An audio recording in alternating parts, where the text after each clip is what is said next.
starting with the fresh chart because we're always going to start off with this weekly time frame fair value gap, which I called months ago, which ended up being a launch pad for this current trend reversal on the weekly time frame.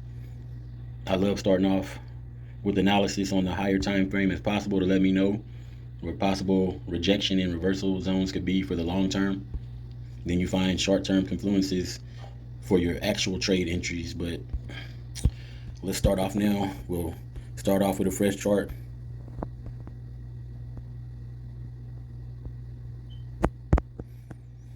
Draw that. Now I will draw this weekly time frame order block. Since we're in a trend reversal, and I'll explain why we're in a trend reversal. I made this trend reversal video last week using Wyckoff law, but I was in the middle of a hurricane and I was out of electricity. It was just a fiasco because I actually closed my trades from that order block because I didn't know when I'd have stable internet. I did make money, so I'm grateful I just didn't get to ride this whole wave up like I wanted to. But electricity's back restored in my area. So this is our high time frame order block right here. As you can see, there's wicks to the left in this area. There's a lot of resistance in this area. High time frame, weekly time frame. We all knew price was gonna, well, most of us know at some time price was gonna come back and grab this liquidity up here. It got scary, but this fair value gap did end up being support. We didn't make it down to the 44 to 40K area. We didn't make it down to exactly 50K where this order block was. But for right now, let's talk about why we pushed up. Okay, one more point I wanted to make. Weekly time frame. This is the weekly time frame Bollinger Bands. We have it. This is how I trade. We have a rejection wick. I trade these wicks off rejections and confluences off the Bollinger Bands on all time frames. So we had the rejection wick, found support, trend reversal, and I want to show you why we had this trend reversal. So let's go down to the daily time frame. Okay, Wyckoff law when it comes to volume, effort versus results. So if there's a lot of effort, let's say a lot of volume, and we get big results, price goes up in this case. That's balanced. Big volume, big effort, big price move. But in this case, look how trash this volume was. This is complete rubbish. We're just gonna focus on the volume bars right here. Look how weak, for a whole week straight. 1, 2, 3, 4, 5, 6, 7. You can even see from this volume bar where the cursor at to this volume bar, that is a volume divergence. But look, that set the platform where the fair value gap was, but this is on the daily time frame. This trash volume, even though it was a volume divergence, volume was going down, price was going up. Also, on some of the indicators like the RSI, there was a daily time frame bullish divergence as well. While all this time we're having crappy volume. So this volume divergence, price going up, is called an ease of move. So this equates to the weekly time frame, an ease of move. So we add up all those candles, those 7 candles, and we have this big, huge green candle, which equates to an ease of move on the weekly time frame. So ease of move, if you go look up Wyckoff law, ease of move can indicate trend reversal. Now, we can't just jump the gun and say, oh, a trend reversal means all-time high. That's not what it means. Trend reversal does not mean we're going to new all-time highs. It doesn't even necessarily mean we can make it to these previous highs. It just means we had high probability of a trend reversal on the weekly time frame, which is the stronger time frame. And in this case, it was an eruption. A lot of people got caught off guard, including myself, because I had a spot where I couldn't even trade for a whole week, really, because I was relocated to another city because in Houston, Texas, our electricity was out. Okay, let's just stick to the subject. Ease of move. This candle, big hard green candle, followed by a second week. So that lets you know that that trend was reversed, in fact, and we're going up here to the weekly time frame. I drew this order block. The higher time frames are the more confluences. So I told people as soon as I got to not electricity, but when I relocated to a different city last week, the people in my trading team, I told them, and also the people in the larger Telegram that I'm a part of, to be careful because this was an ease of move play.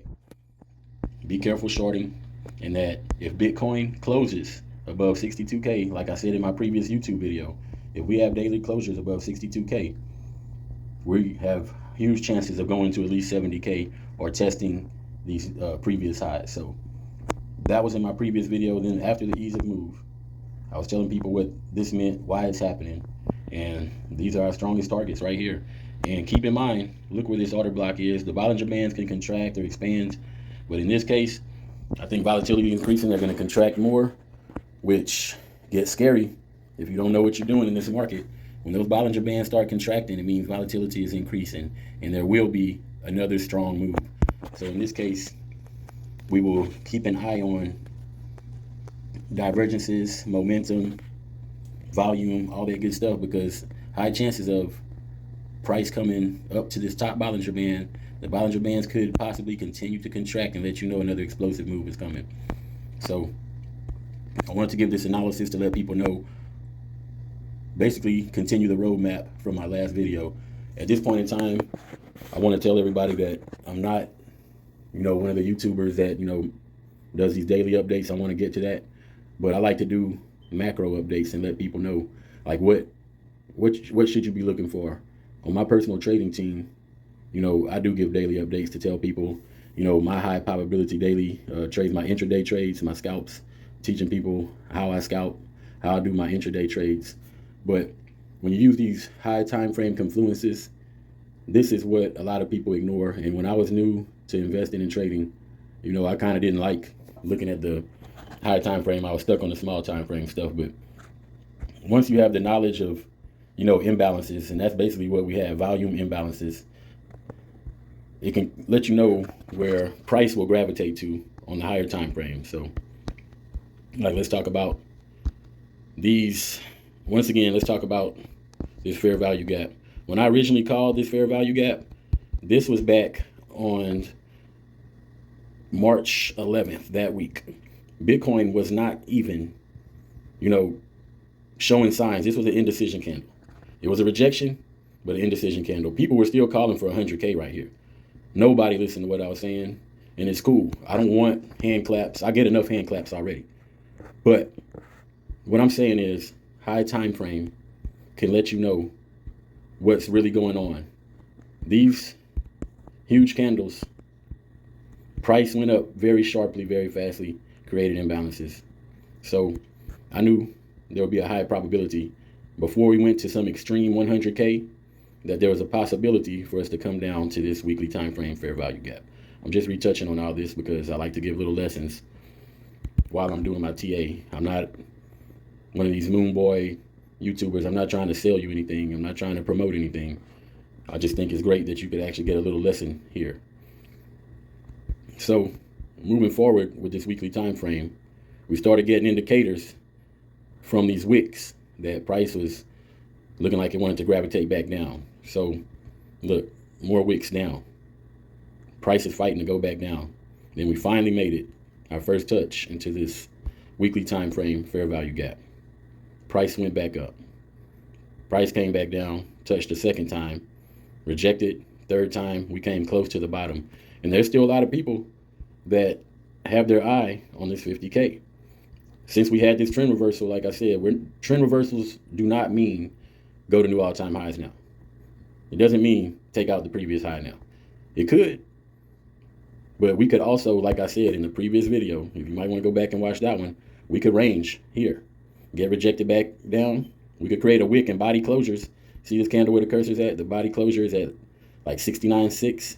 We could shoot up here, boom, rejection wicks. Body candle closures lower than 69.6. We could have a lot that goes on up here, get rejected, which would keep us in this overall range, come back down and touch this order block at 50K. There's an order block right here at 50K that people are calling for. I know so many people that have buy orders right there, and there's so many people that still have buy orders in this area where this consolidation was. This was a key area where a lot of fighting was going on between the bulls and the bears. So there's people that have orders there. But I'll end this video with that, and I will recap. For the people that were impatient, I told them if they wanted to DCA, it wasn't financial advice. I don't give financial advice, but if they wanted to DCA, right then when we were at 56K.